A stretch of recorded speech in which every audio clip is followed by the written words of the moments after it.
got to be below 8,500 feet.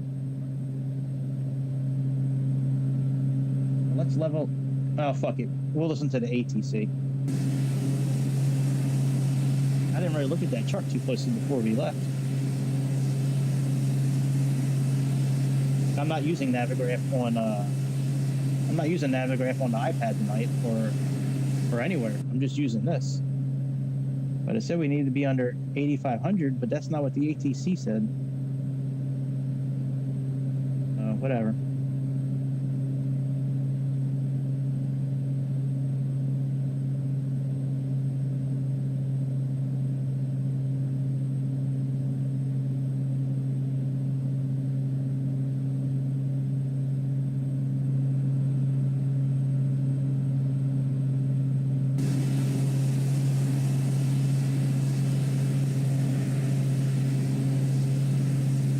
This is a factory green is what it was called. Factory green 2022 is what this was called in the livery section. So maybe this is factory, I don't know.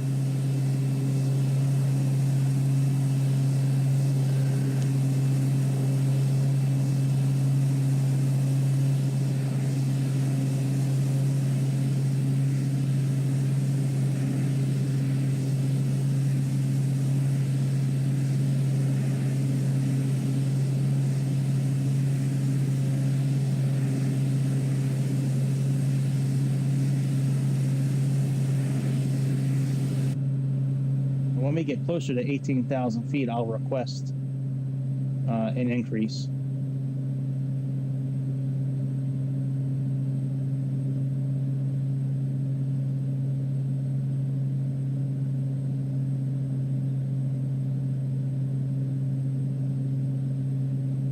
All right, we can have them unbuckle now.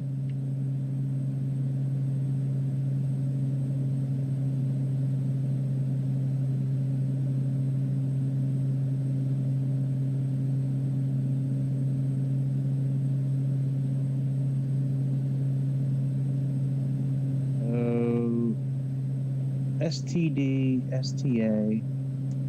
That is cool as shit. Look, it's got the Zulu times.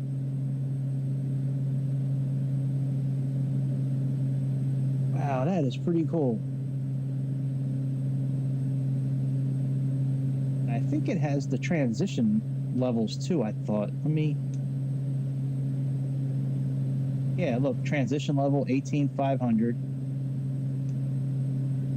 17, that is cool.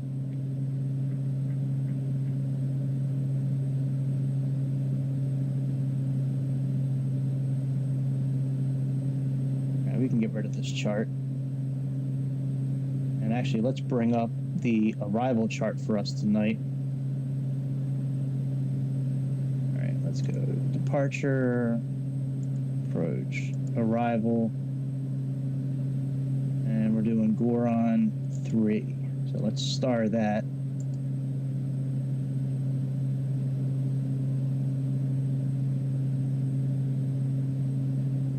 And here you can choose IFR high, low, and VFR maps. I mean, it's really like, it's dope. VFR map with all the airways and the ATC sections, and IFR low, and then IFR high with all the airways and shit. Like, here's the airway we're going to be picking up tonight when we get to DCAT. I mean, the level of shit they put in this thing is crazy.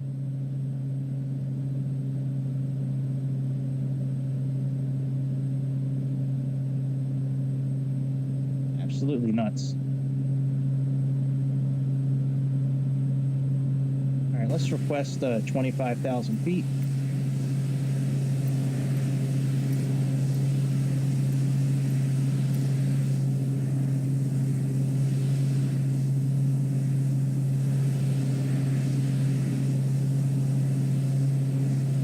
Good. That'll let us get up to our cruising altitude.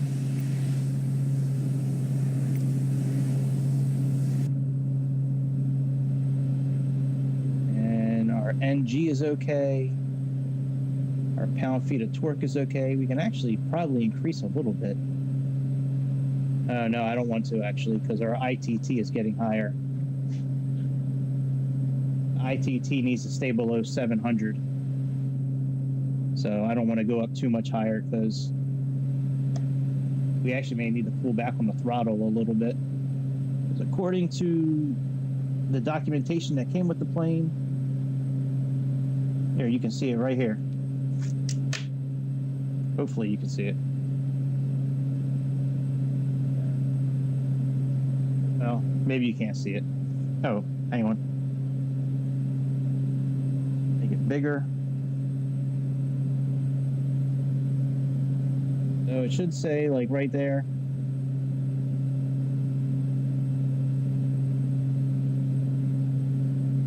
Right around there, it should say, like, you know, we got to keep the torque below 1313.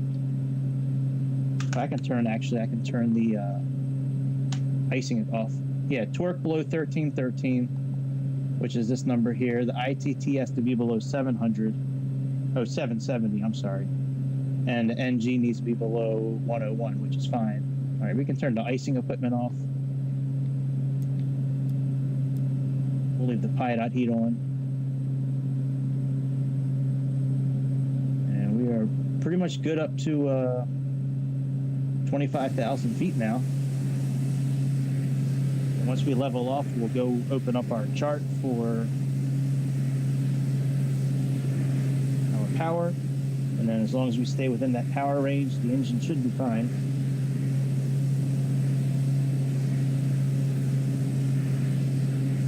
I know I usually do, you know, the 737s and the A320s and Cessna Longitudes, and, you know, I mean, I kind of do everything. I don't usually do the same plane back to back, but I just bought this yesterday, and I just found some things fascinating with this plane. I wanted to use it again. I didn't have a chance today. I was busy doing interviews and all kinds of shit to try to find a job.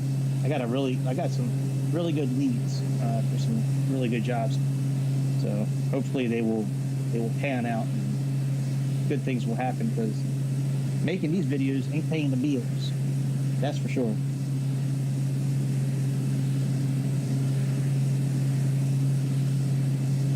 I'm still gonna do these videos. I love making these videos, but it ain't paying the bills. That's for sure.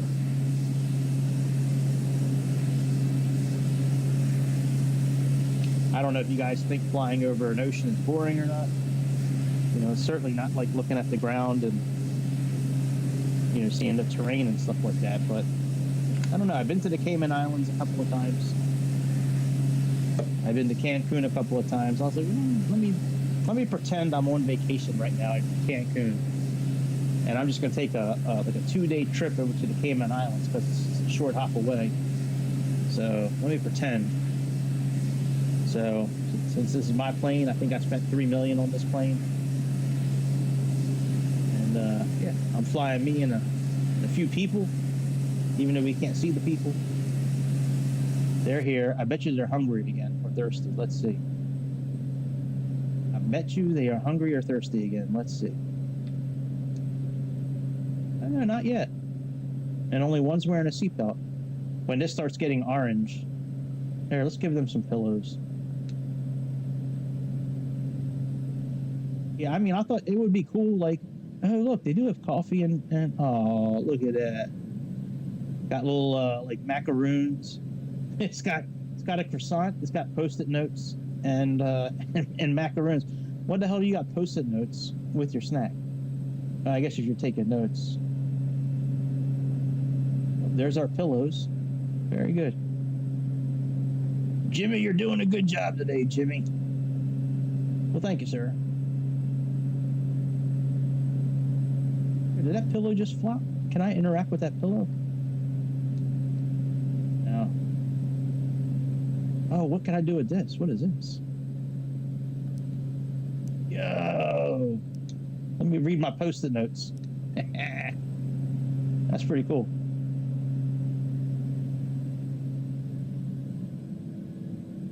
Only thing this bathroom is missing is, only thing this airplane is missing is a bathroom.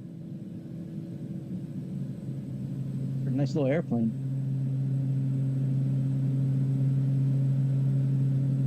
All right, let's see where we're at. So we're at 658. I think we'll stay under 770 for the remainder of our climb. If not, we'll pull the throttle back a little bit. We're at in our route. So HECAT is the beginning of the airway that we're going to fly, and that'll take us right to our approach today, our arrival.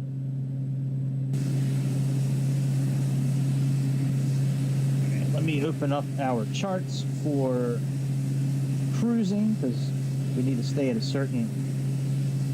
All right, this is failures and emergency section. Got a whole section on failures and emergencies. How to fix like certain things if they fail while we're flying, which could happen. I haven't had the plane maintenance yet, and I've flown it a bit. So, look, it's got takeoff distances. All right, so let's see here. All right, maximum cruise speed. Let's see what our outside temperature right now is minus 31.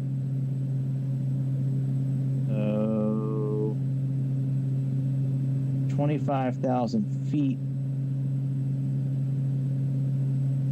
All right, so we're probably going to need to stay in a power band of probably around 1250. Depends on what the final outside temperature is, but I'm thinking it's going to be around 1250. So the power band that I'm talking about is this right here, this number. According to this chart, if we cruise and the outside temperature is negative 32, we're not supposed to cross 1237 for the pound-feet of torque. We'll see. It's now negative 32 outside, so we'll see what happens when we level off. And then from there, we don't really have. It's not a long flight tonight. It's only not very long at all.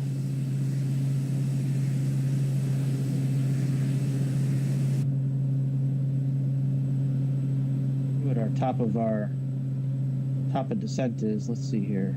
So flight plan. Oh, it says we got about an hour. A little over an hour. Well, maybe we'll speed up a little bit. We'll see.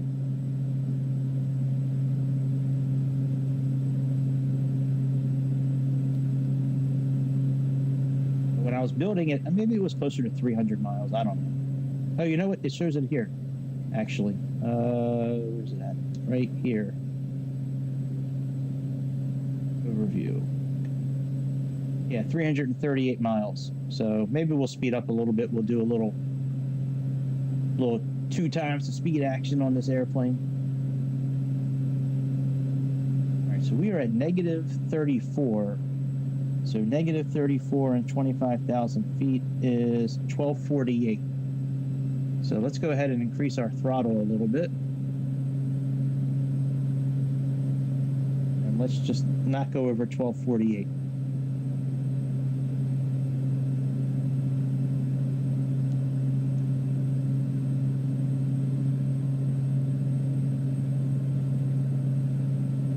Continue to increase until we get to around 1220. I'd be happy with.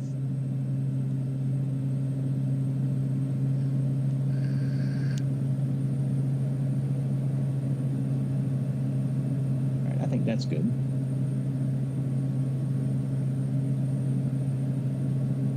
Negative 35. We don't have negative 35, but we have negative 36, and that would be 1267. So we're doing okay.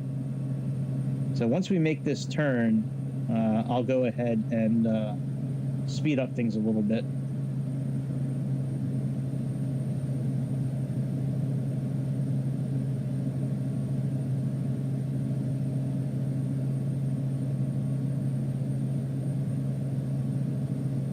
I bet you it has top of descent on here. It has top of climb. I bet you it has that. All right, let's wait till we make this turn, then I'll go ahead and speed up a little bit. But yeah, I cannot believe the amount of stuff they packed into this plane, man. I have never in my life flown anything on this simulator with the amount of detail and stuff that's in this plane, man. It's crazy. Especially with the stuff you have to do for maintenance. I mean, like, it's great. It's cool. And you can customize the amount of realism you want. Like I just turned on everything real. Shows everything. But it's really easy to deactivate it. You just go into the settings of the tablet inside the airplane and just turn off what you don't want. If you don't want the engine to be, in danger of being damaged or wearing out, you can turn that off. You don't want to worry about the tires blowing out or flattening because you land too hard, you can turn that off. This realism right here, here's all the stuff that you can turn on. Electrical failures, battery wear and tear, light bulbs, payload, tires, wear and tear, failures, brakes, hydraulic pumps, flaps, de-icing, engine wear and tear. I did turn on the stress damage in MF, in the settings. That's what happened the first time I flew this plane. The first time I flew this plane, I moved the throttle too far forward, and I wound up damaging the engine from putting too much stress on it. All right, they're okay still. All right, let's go ahead and speed up a little bit. Let's go right thumbstick in, and once forward, twice forward. Now we're at 2 times speed.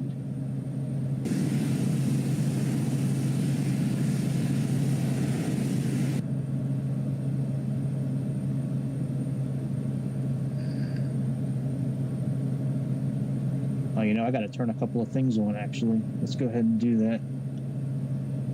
All right, PFD options. Let's turn on the DME. We'll make that for nav1, and we'll make this for our GPS. I still have to set up the course for the landing tonight. It's a VOR landing. You could probably do an RNAV landing too, but we're going to do a VOR landing because the way that the arrival comes down, the last point of the arrival is a waypoint called Goron, and Goron is the transition to the VOR.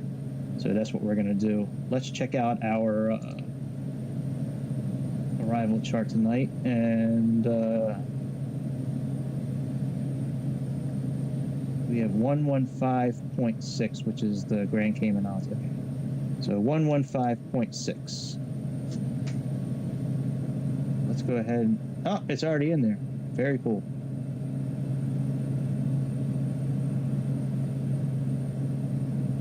All right. And we got, what do we got? 10 miles. Let's slow down. I am not a big fan of turning with the simulator speed increase. It does not do very well.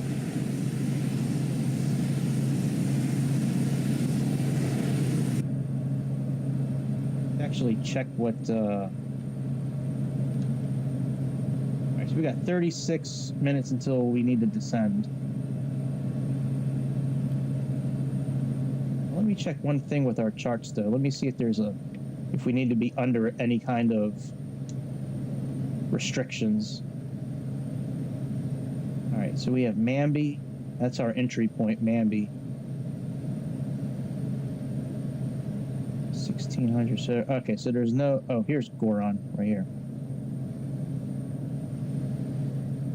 Okay, there's Goron there.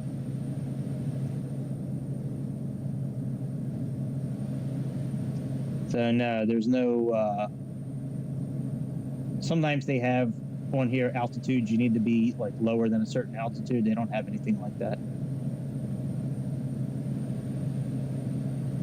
Our approach course is 80, so we'll switch that here momentarily. Very easy to switch. We'll do that after we make this next turn. We'll set the course for 80. Then we'll speed back up a little bit. And before you know it, we'll be touching down in the Grand Cayman Islands.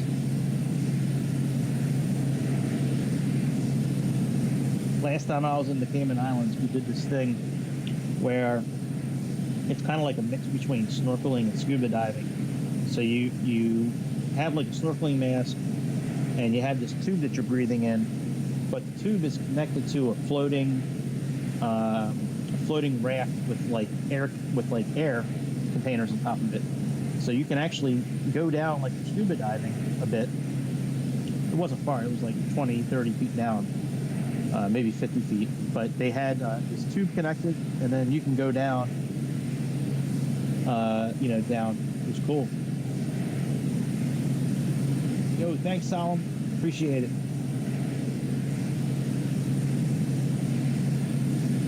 All right, we got 190 miles until our transition. We're transitioning to Mamby tonight. All right, let's go ahead and set up our course. So first of all, let's sync our heading. Put ourselves in heading mode. And switch to CDI. And plug in 80 for our course.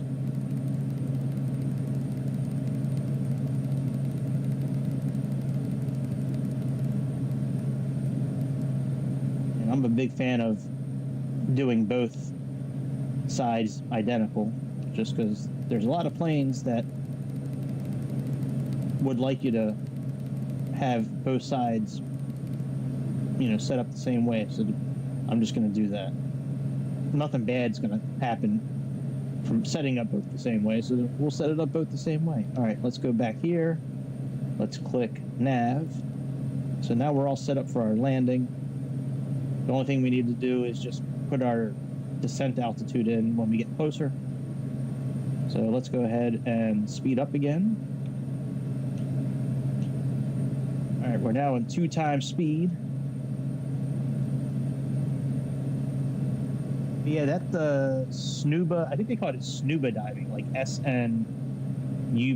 but man, that shit was cool. So we had this long ass tube that sent us air. We had like a regulator, and we were it was like scuba diving, and we were going down, but they had like these sunken ships, and I think they put them there, if I remember right. I think they put them there on purpose, but yeah, we were going in and out of like these sunken ships, and man, it was awesome.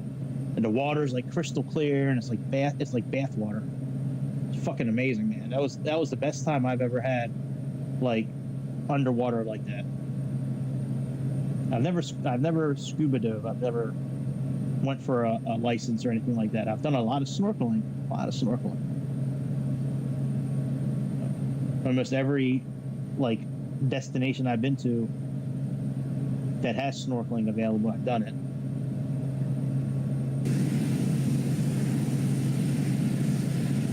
My neighbors are noisy as shit tonight, man. I think they're building something, because they're banging the hell out of something over there.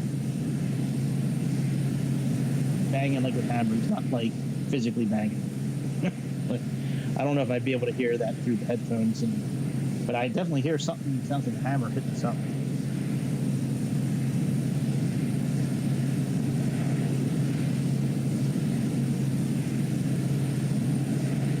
All right, let's check on our passengers and see how they're doing, because they are always hungry and thirsty. So let's check them out.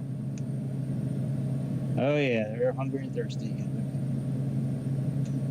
So let's feed them and serve them more snacks. Now they're happy again.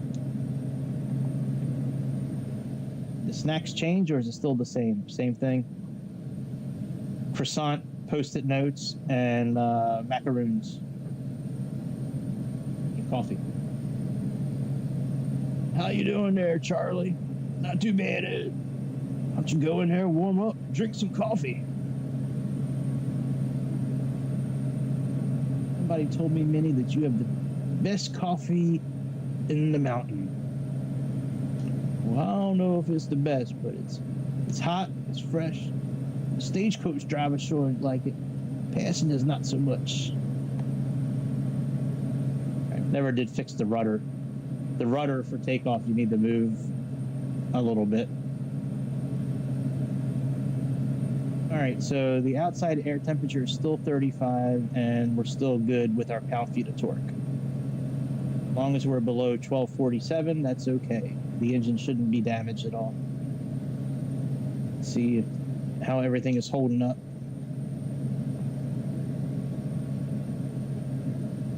Everything's holding up okay so far.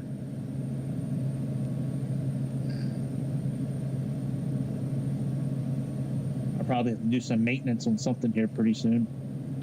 It's pretty easy. You just come over here and just choose what you want to do maintenance on.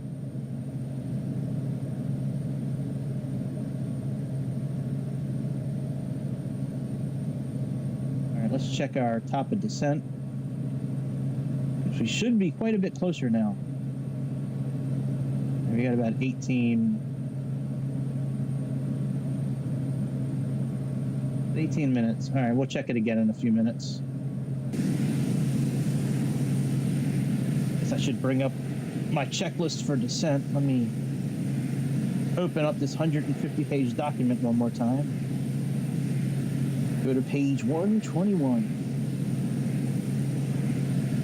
Plane came with a huge 148-page document full of everything you need to run this plane, how to fix failures, how to take care of emergencies, checklists, charts for cruising speeds.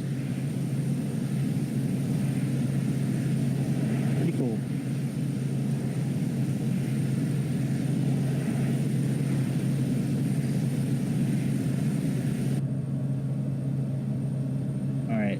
Do I see top of descent anywhere yet? Yeah, there's top of descent right there. So let's go ahead and take ourselves out of sped up speed. Now we're in regular speed again. And let's go ahead and plug in. I guess we'll plug in 1500 since that's what it's called for. I don't usually drop the altitude that much, but that's what it's calling for. So that's what we'll do, I guess.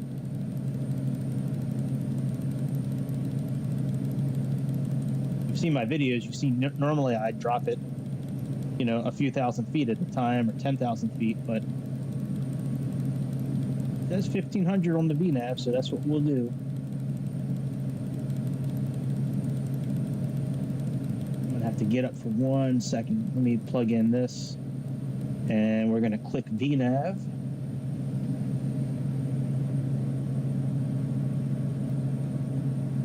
Now it should say VPath right. So now when we get to the right spot, the plane will start descending on its own. Give me 1 second. I'll be back in like 45 seconds.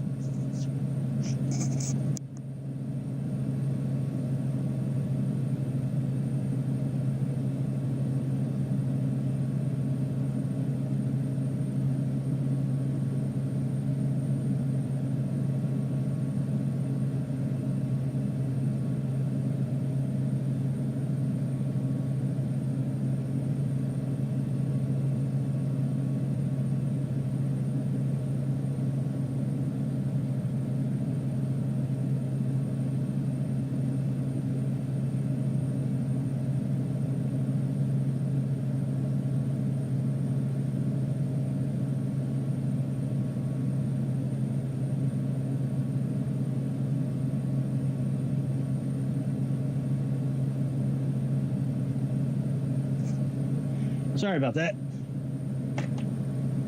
Sometimes nature calls, you know what I'm saying? The older I get, the harder it is to hold it in. That's for sure. That's one bad thing about getting older.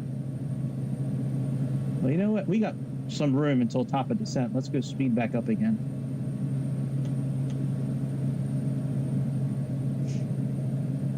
And we'll just keep an eye on things here.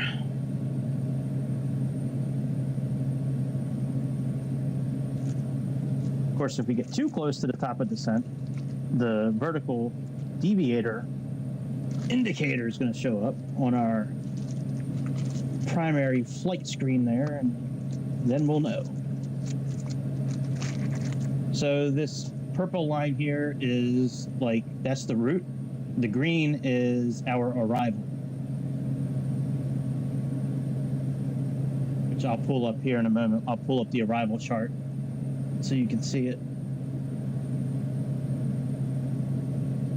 Just get a little closer,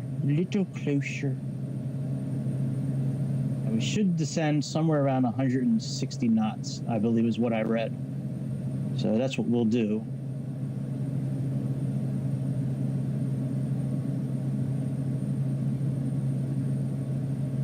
they're starting to get hungry and thirsty again. Jesus Christ, these people are chazers. Jesus. Can't keep them happy. All right, let's slow down. Should be beginning our descent here pretty soon. Once we begin our descent, I'll bring up the arrival chart.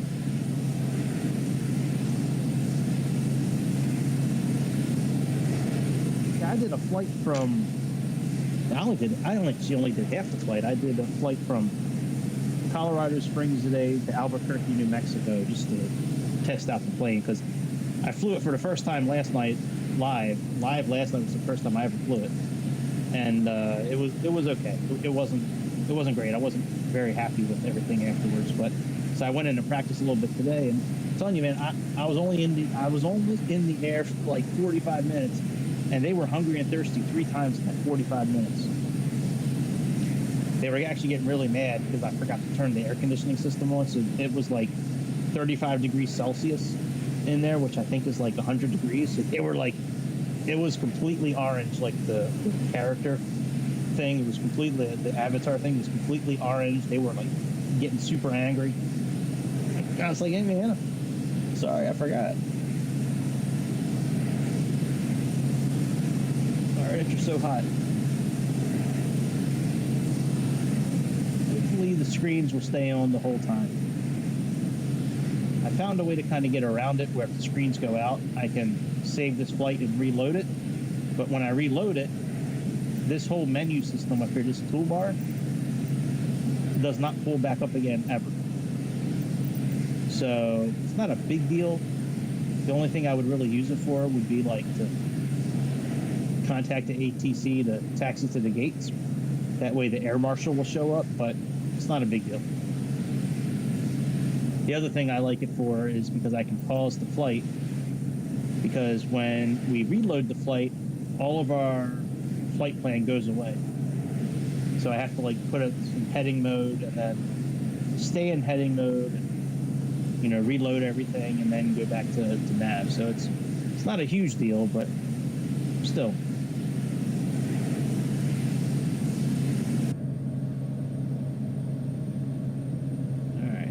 Pulling up on this.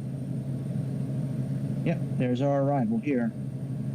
We go down, and then Goron is right there, and then we pick up the VOR. Let's switch over to the arrival chart.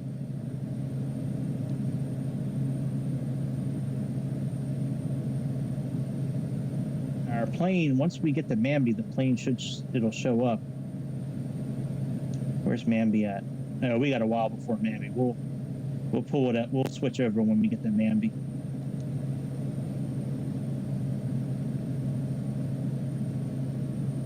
All right, let's give you more food and drink.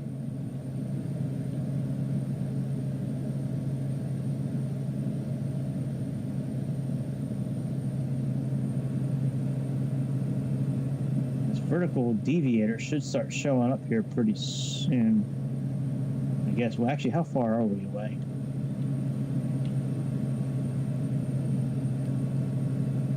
Three minutes. All right.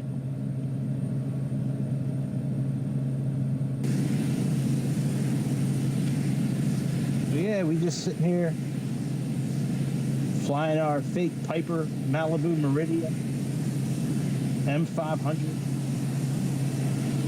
I almost didn't buy this plane because I'm like, well, you know what? The TBM looks pretty close to it, but the more I read about this plane on the website, the Microsoft Store website, I was like, you know what, man? There was too many cool things that I was reading about. Like, I was like, oh my god, Plus, I like any plane in this game where it's got the pi dots, those little exhaust pipes right up front there. I think it makes the plane look so awesome. It's like a little mustache. It's a mustache here. It's got little missiles underneath of it, little lasers you can shoot out of it.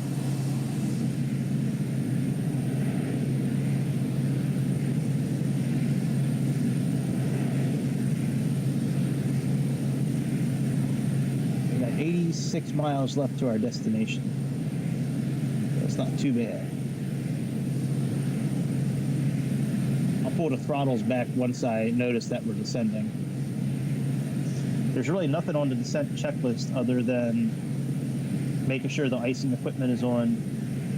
So the descent checklist is turn the defogger switch on for the windshield if you need to, ice protection equipment, power level to desired torque, set and cross-check the altimeters, your descent elevation, make sure that is checked, and cabin climate control. So it's like nothing to do other than just pull back. For us, it's just pull back the throttle. I don't need to put icing equipment on yet. We're still like negative 30 some degrees. And I still haven't seen yet in this game, like, where I was in a situation where I really need to use the icing equipment. The only time I've ever had to use something like that, I was on ground. I think I was in Austria somewhere. I think I was in Vienna, and there was ice on the windshield, so I actually had to put the windshield heater on, and then the wipers to clear it off. But that's the only time, and that was on ground. I've never experienced anything in flight,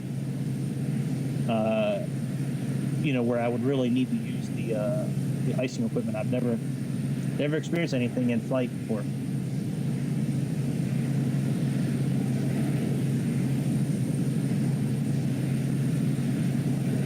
Those neighbors are doing something over there. I keep on hearing banging. They build shit at like weird hours, man. I've heard banging at like 6 or 7 in the morning before. Here we go. Let's drop our. I've heard banging like 6, 7 o'clock in the morning before. I've heard banging, like at midnight.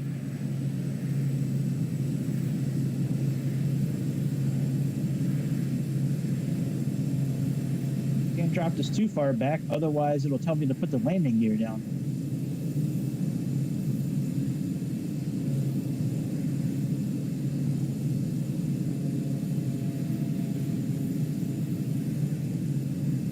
All right, we are on our way.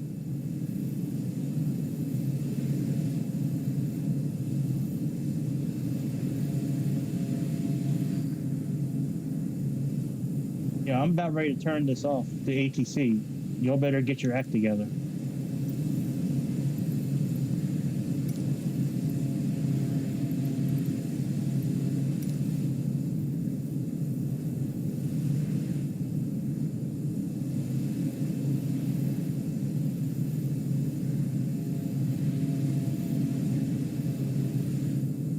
I should just turn this off, actually. Because I'm not using it for anything tonight. I'm not, like, trying to get an air marshal to show up anywhere.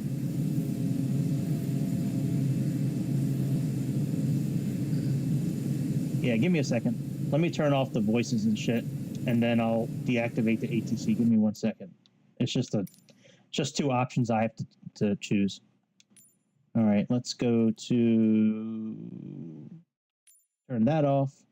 This one allows the co-pilot to do the communications for us. So we got that, and user experience, ATC enforced flight plan. We can leave that on, but we can turn. Well, you know what? Let's just turn them all off. That way, nothing with the ATC is any. Okay, so ATC is now off, and let's get rid of the icon also. All right, there we go. I mean, fuck the ATC, man. They got me taking off on the wrong runways. They don't know our flight plan. They're okay. We don't need to worry about them anymore tonight. I know you guys can't hear it. I can hear it, though. But I turned it down so much. I turned it down to almost nothing because I was doing one flight, and it was so annoying. It was just one thing after another, after another, after another. While I was talking, I just heard the game, like, the sound like stop for a second. I really hope that the screens did not go out. Thank God. Yeah, I was. Oh man. I was like, no, come back, screens, come back.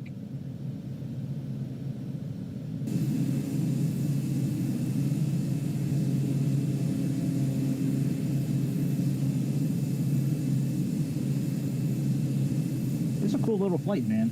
I wish there was something more to see than just the ocean, though. Like I find these flights a little boring, just looking at the ocean, because I like actually looking at I like looking at everything on the ground.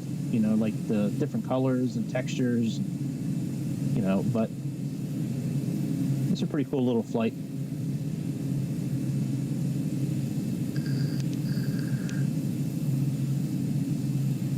And what we'll do is, when we get to Gorin, well, actually, when we get to around here, we'll switch it from this nav mode. We'll switch it to the VOR mode and activate the localizer.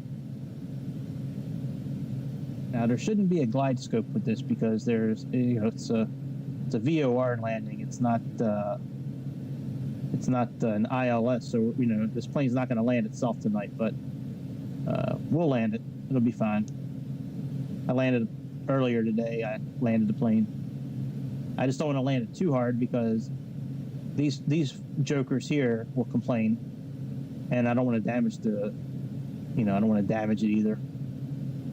Now, I was reading somewhere, I forget if it was in the manual or if it was actually on their website.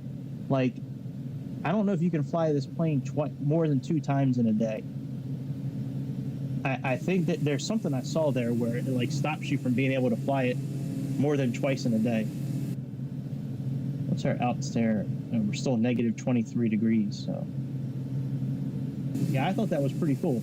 You know, like it won't let you fly past a certain amount of times per day. Now, of course, that's under realism. You can turn that off, but I thought that was pretty cool.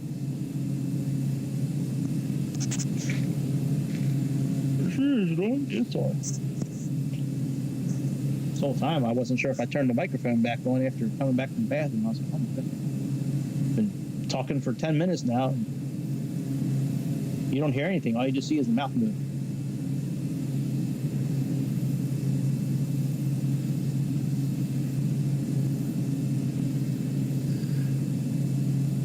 Yeah, this is a pretty good buy for it was $32 for this airplane, so that's not too bad, I think.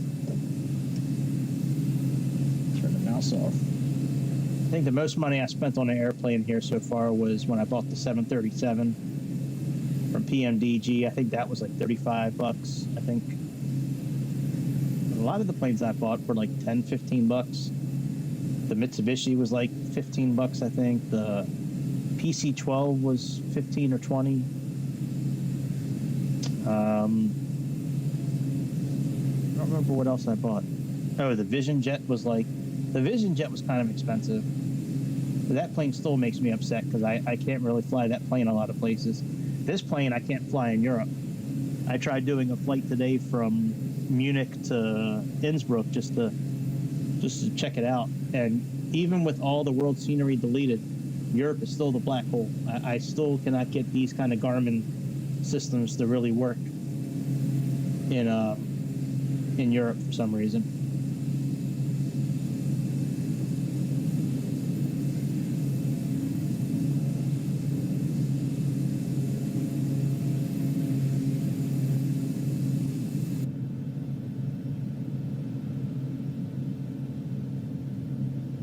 We're going to be pulling up on Manby pretty soon.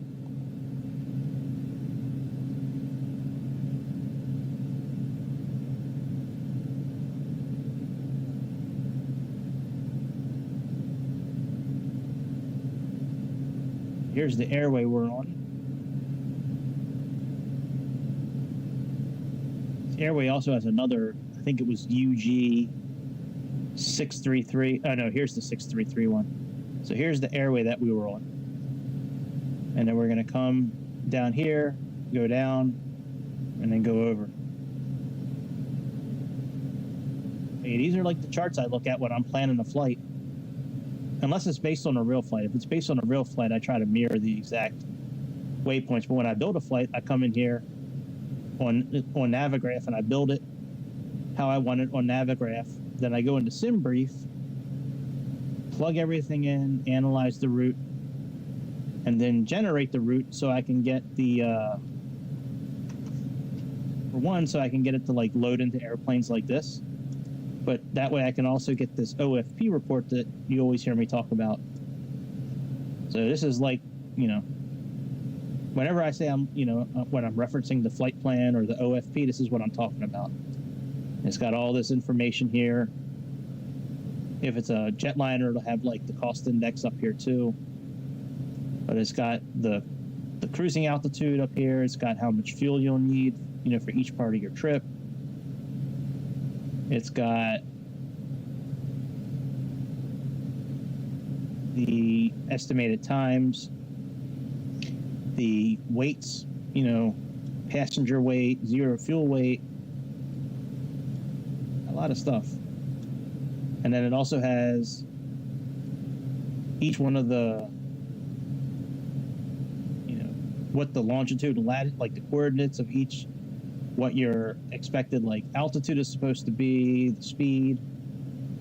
See, it's got like flight level, distance, your ITT, your whatever our distance is, Mach number, true, airspeed, ground speed, wind. It's got a lot of stuff. Here's the, whenever I'm plugging in like the forecast information, here's where I get it from. Like when I plug in the descent forecast into the Boeing and into the Airbus, that's where I get it from. Then it also has the route up here too. Here's the route. So here's our route today that we did. We took off from a different runway, but this is the departure we used. This was the first airway. And then this is the airway we're on now to pick up Manby.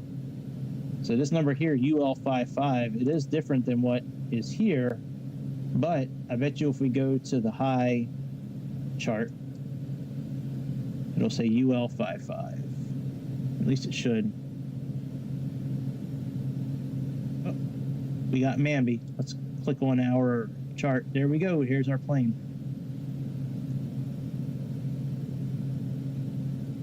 Here we go.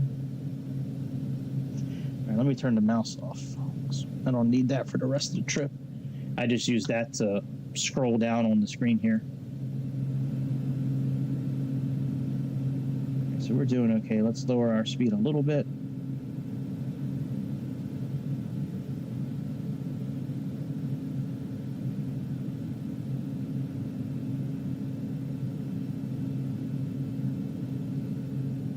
Check our passengers one last time. And we should probably have them put their seatbelts on. And let's stow the pillows.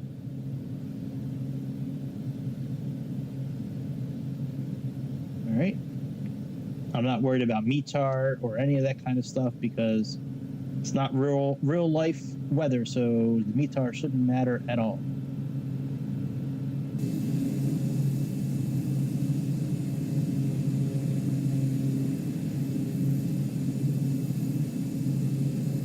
And one thing that sold, I tell you, the one thing that sold me on this plane was how it looks at nighttime.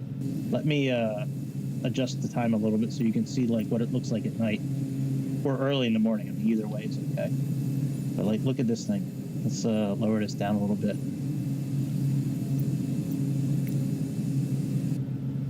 It is, man. It looks like Tron. Like I saw a picture of this on the in the Microsoft store. I'm like, oh my god, it looks like the fucking like the bike thing from Tron. I was like, I need to get this plane. It's awesome. Absolutely awesome. I guess I'll just leave it. I'll leave it like this. That way it looks cool while we're landing.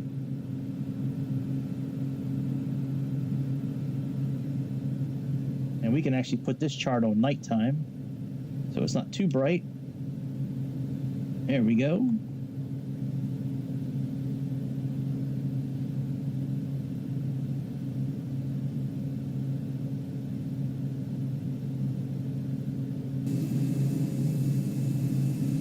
Yeah, this plane is pretty dope.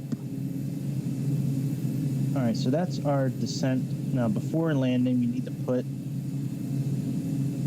So for the approach, we need to change the fuel pump to manual, the ignition to manual, and landing gear down below 168 KIAS. flaps down, KIAS below 168.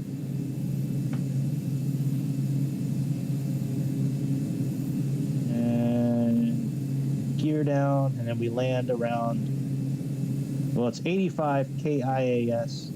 That's before you take any kind of wind into consideration. So the way that, so usually VREF is you take the wind gust and divide it in half, and then usually add that, number to your landing speed. But with this airplane, you can only add a maximum of 10. So even if half of the wind gust was 15, we could only go up to 95 maximum for the landing. So being that this is like a controlled environment, it's not live, we'll just land as close to 85 as we can get without going under it.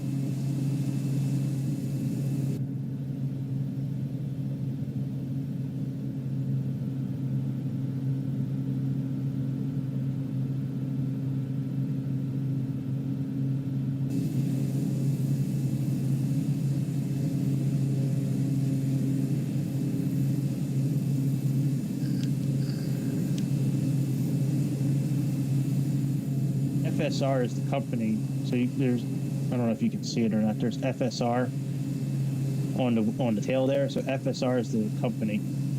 It's actually FS Reborn, I believe is the name of the company. But man, I wish that they would make more planes for the, at least for the Xbox. They have other planes available, but I haven't seen them for the Xbox, unless I just missed them. Maybe they do have it,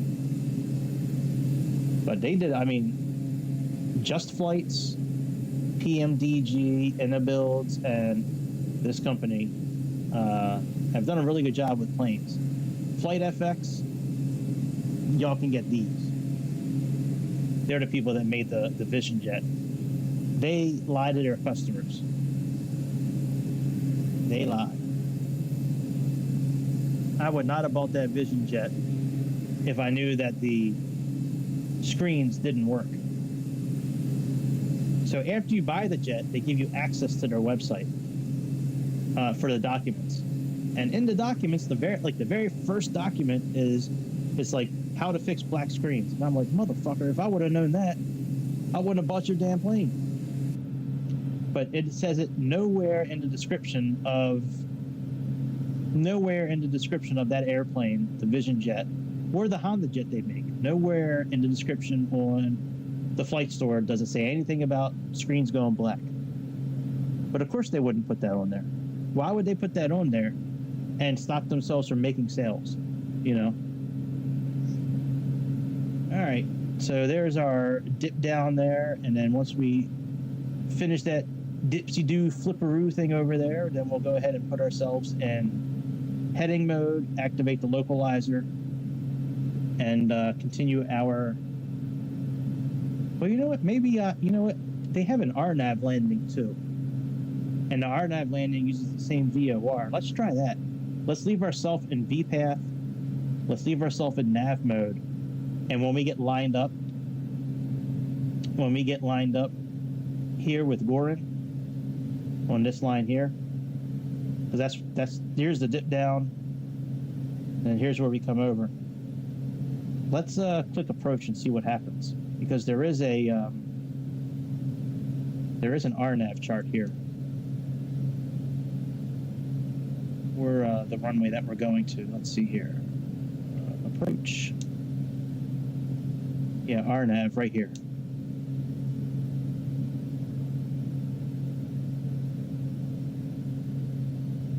So let's try that.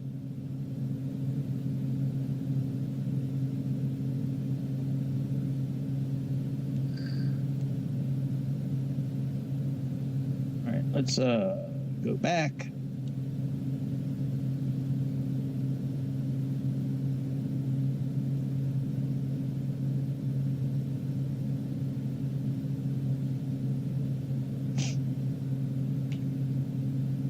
Oh, sorry for doing that. Sorry, guys. I forgot that the microphone was on. I just snorted.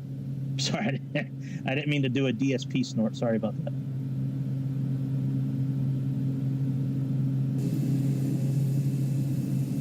All right, Let's slow down a little bit. Check gear. See, do you hear that gear thing? That was because the I put us down to idle. So, all right, let's go ahead and put on landing lights. And I believe it said we need to flip over to manual pump and manual ignition, I think. Yep, okay.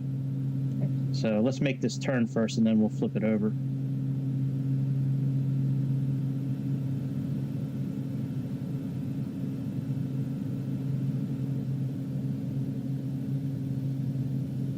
See where we're at with this landing here.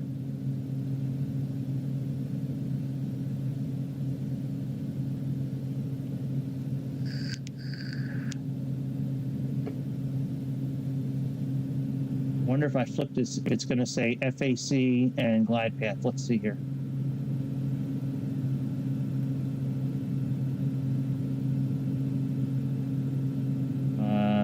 Nope.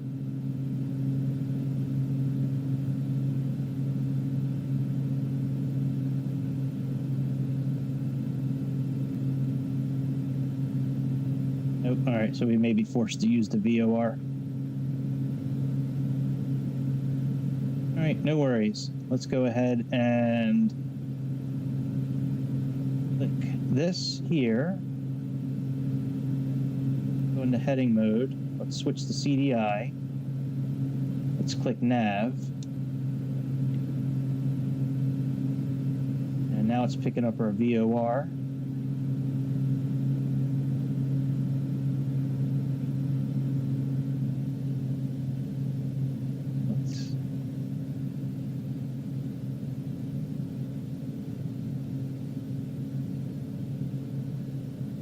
This up, and when we get to D4.3, that's when we need to start descending.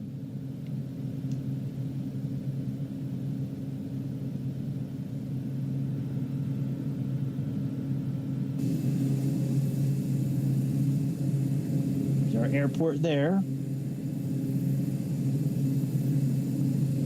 All right, let's go ahead and switch our pumps to manual.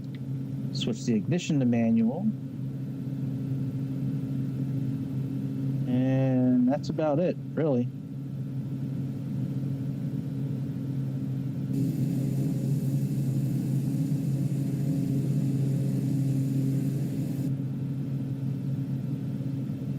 Should be, yep, there we go. So now we should be slowing down now.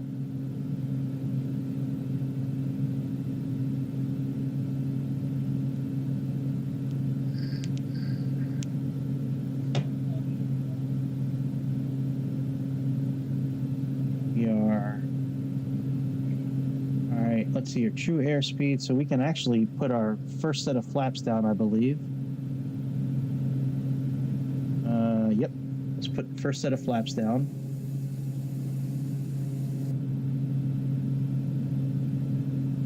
And let's go ahead and put our landing gear down also. They have these action cameras that you can set up in the settings. So when you adjust your flaps or your landing gear or ground power unit, it goes like right to it. It's pretty cool.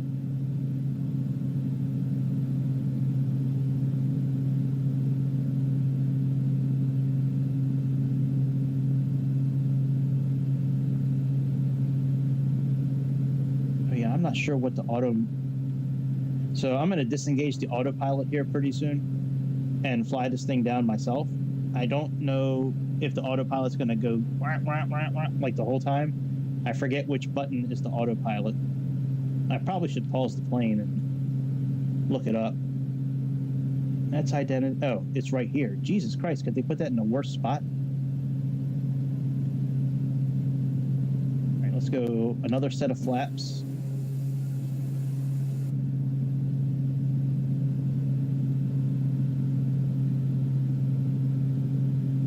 Well, if it starts going wah, wah, wah, wah, wah, then I'll go bend forward and do that button. But other than that, we'll be okay. All right, we're almost at 4.3 miles. And at that point, we will go ahead and take over control of the airplane.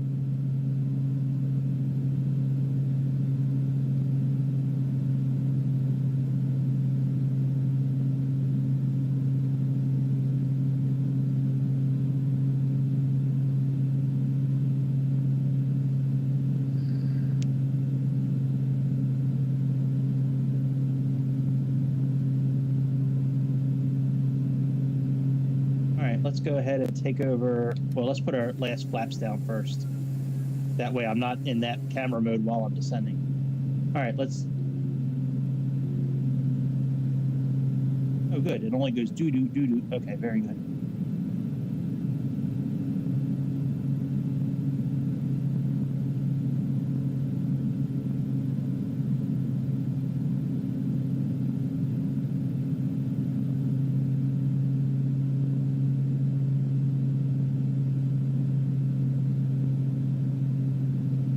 I think they're called Pappy lights, the red and white lights. I don't know if I see them. Oh, I do see them. Okay. I think they're called Pappy lights. Maybe I'm wrong. I know they're like the glide scope lights. Maybe Pappy lights are different lights. That's the only terminology I know for lights on the runway is Pappy. So they're all Pappy lights to me.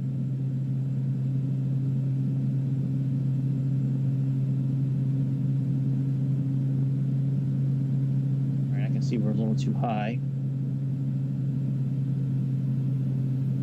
If it's all white, if the lights are all white, you're too high. If they're all red, you're too low. If it's too red and too white, then you're right on point.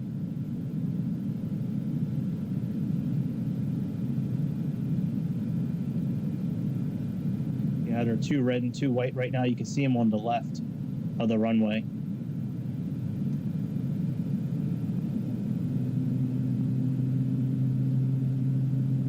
And I wish I had a real yoke to do this. It's so difficult to do this with just a thumb. Just your thumb.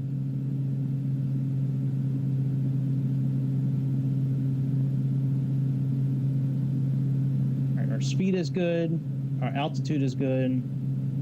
Man, I wish we could sit outside this airplane and look at the scenery while we're landing. And I wish there was a way to do a review and, like, replay it. That was one nice thing about Aerofly. Aerofly, they had a great, like, rewind system for rewinding your, parts of your flight and looking at them again.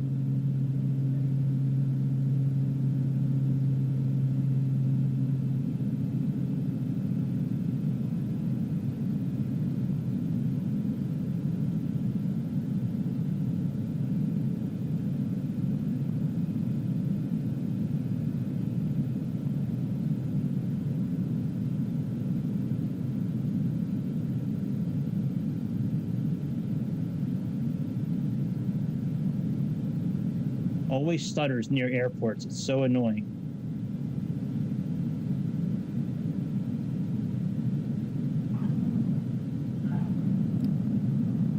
Let's see what our passengers think of that landing. I don't think that was too bad of a landing, actually.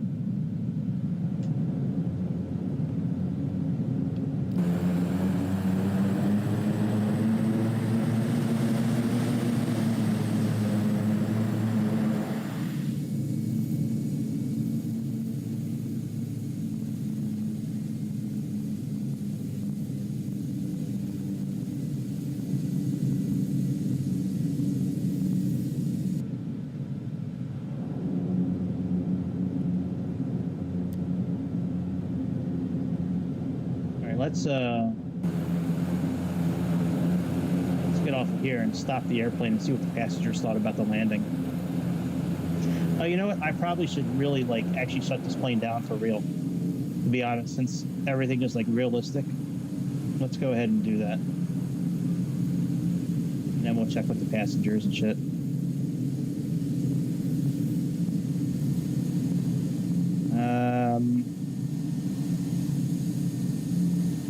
I guess it's over here. I could look at the chart if I really cared that much, but park anywhere, I guess.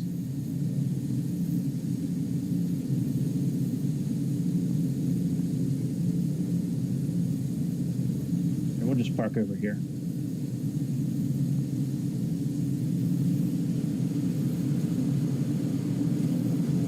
All right. Let's see what the passengers thought of the landing. Hey! Yes! Yeah! That's way better than before. Before they were like, "Oh, it's fucking horrible. You almost killed us." Blah, blah, blah. Let me see if there's a chart for. All right, ground charts, airport parking.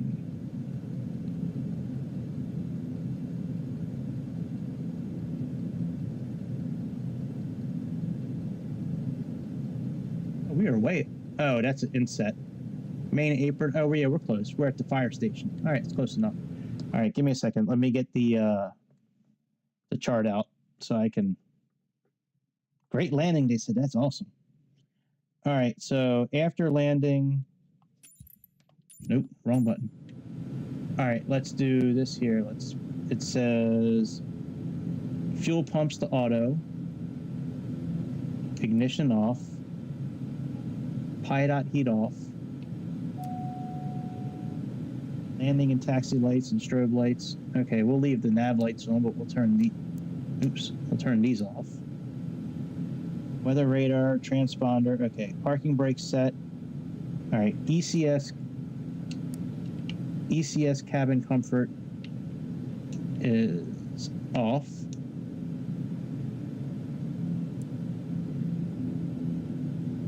Climate controls off.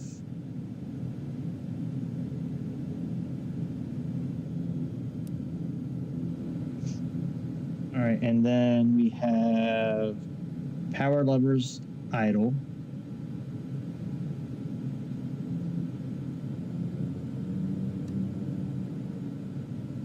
All right, that's idle. Is it? Oh, you fuck. You dirty trick. All right, there we go. Now that's idle. All right. Idle. Okay. Fuel pump switch off. Avionics switch off. Generator, alternator switch off. And then ITT needs to stabilize for 2 minutes.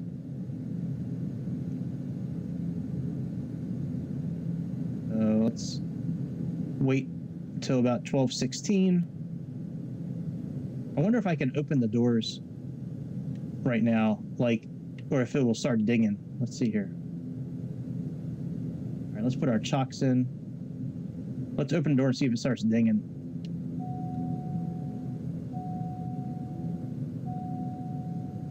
Yeah.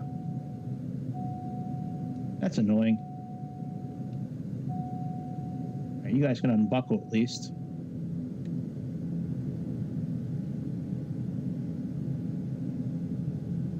All right, it's been close enough to 2 minutes.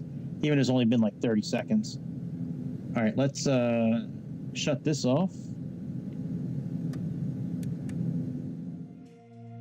Oh, that ended it. I'm not done with what I need to shut down yet, man. All right, we need to turn the bleed air off.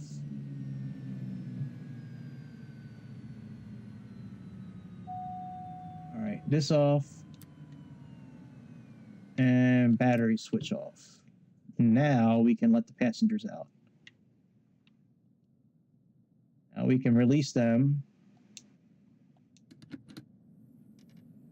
Put your red carpet down for you. And let's go ahead and put the security cones out and put the covers back on it. There we go. We're all done. That was fun. That was a lot of fun.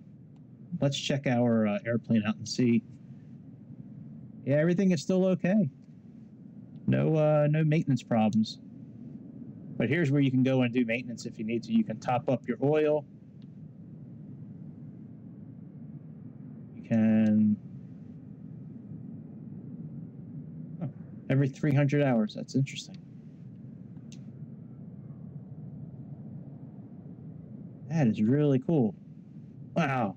You can replace like individual lights. That is so cool, man. All right, that's it. I'll be back early tomorrow morning. I'm going to do an early morning flight. Probably Southwest or United or something like that. But it'll be something in America. Early morning, like 7:37 or the A310. But I will be back tomorrow for sure. Saturday morning, yes sir. We're gonna be flying something tomorrow morning. And I appreciate anybody checking us out tonight.